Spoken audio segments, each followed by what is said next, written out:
friends. Hope you're having a great day. It's a cloudy day, but it's going to be the last cool day. It's going to warm up tomorrow. I can't wait.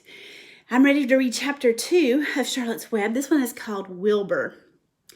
Fern loved Wilbur more than anything. She loved to stroke him, to feed him, to put him to bed. Every morning, as soon as she got up, she warmed his milk, tied on his bib, and held the bottle for him. Every afternoon when the school bus stopped in front of her house, she jumped out and ran to the kitchen to fix another bottle for him. She fed him again at supper time and again just before going to bed. Mrs. Arable gave him a feeding around noontime each day when Fern was away at school. Wilbur loved his milk, and he was never happier than when Fern was warming up a bottle for him. He would stand and gaze up at her with adoring eyes. For the first few days of his life, Wilbur was allowed to live in a box near the stove in the kitchen. Then, when Mrs. Arable complained, he was moved to a bigger box in the woodshed. At 2 weeks of age, he was moved outdoors. It was apple blossom time, and the days were getting warmer. Mr. Arable fixed a small yard especially for Wilbur under an apple tree and gave him a large wooden box full of straw with a doorway cut in it so that he could walk in and out as he pleased. "Won't he get cold at night?" asked Fern. "No," said her father. "You watch and see what he does." Carrying a bottle of milk, Fern sat down under the apple tree inside the yard. Wilbur ran to her, and she held the bottle up for him while he sucked. When he had finished the last drop, he grunted and walked sleepily into the box. Fern peered through the door. Wilbur was poking the straw around with his snout. In a short time, he had dug a tunnel in the straw. He crawled into the tunnel and disappeared from sight, completely covered with straw. Fern was enchanted. It relieved her mind to know that her baby would sleep all covered up and would stay warm. Okay, so there's Fern and Wilbur getting ready to go into his new house after she has fed him.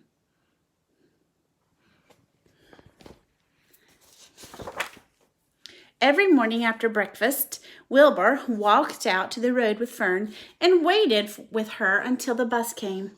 She would wave goodbye to him, and he would stand and watch the bus until it had vanished around a turn. While Fern was at school, Wilbur was shut up inside of his yard. But as soon as she got home in the afternoon, she would take him out, and he would follow her around the place. If she went into the house, Wilbur went too. If she went upstairs, Wilbur would wait at the bottom step until she came back down again. If she took her doll for a walk in the doll carriage, Wilbur followed along. Sometimes on these journeys, Wilbur would get tired, and Fern would pick him up and put him in the carriage alongside the doll. He liked this, and if he was very tired, he would close his eyes and go to sleep under the doll's blanket. He looked cute when his eyes were closed because his lashes were so long. The doll would close her eyes too, and Fern would wheel the carriage very slowly and smoothly as to not wake her infants.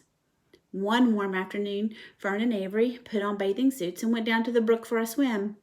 Wilbur tagged along at Fern's heels. When she waded into the brook, Wilbur waded in with her.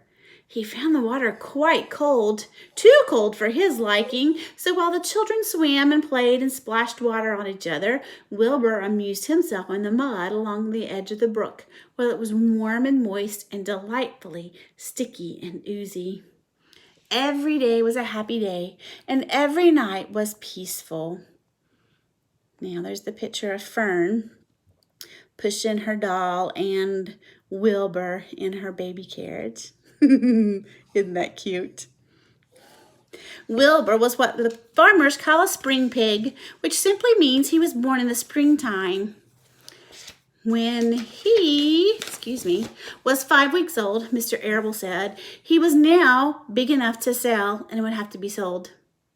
Fern broke down and wept, but her father was firm about it. Wilbur's appetite had increased. He was beginning to eat scraps of food in addition to milk. Mr. Arable was not willing to provide for him any longer. He had already sold Wilbur's 10 brothers and sisters. "He's got to go, Fern," he said. "You've had your fun raising a baby pig, but Wilbur's not a baby any longer, and he has to be sold." "Call it the Zuckermans," suggested Mrs. Arable to Fern. "Your Uncle Homer sometimes raises a pig. And if Wilbur goes there to live, then you can just walk down the road and visit him as often as you like." How much money should I ask for him? Fern wanted to know. Well, said her father, he is a runt. Tell your Uncle Homer you've got a pig to sell for $6 and see what he says. It was soon arranged. Fern phoned and got her Aunt Edith, and her Aunt Edith hollered for her Uncle Homer, and Uncle Homer came in from the barn and talked to Fern. When he heard that the price was only $6, he said he would buy the pig. The next day, Wilbur was taken from his home under the apple tree and went to live in a manure pile in the cellar of the Zuckerman's farm. What is a manure pile? Do you think Wilbur's going to enjoy his new home? Was Mrs. Arable's idea a very good one to sell Wilbur to the Zuckermans down the road? What do you think? All right, I hope you enjoyed chapter 2, and we'll read chapter 3 next.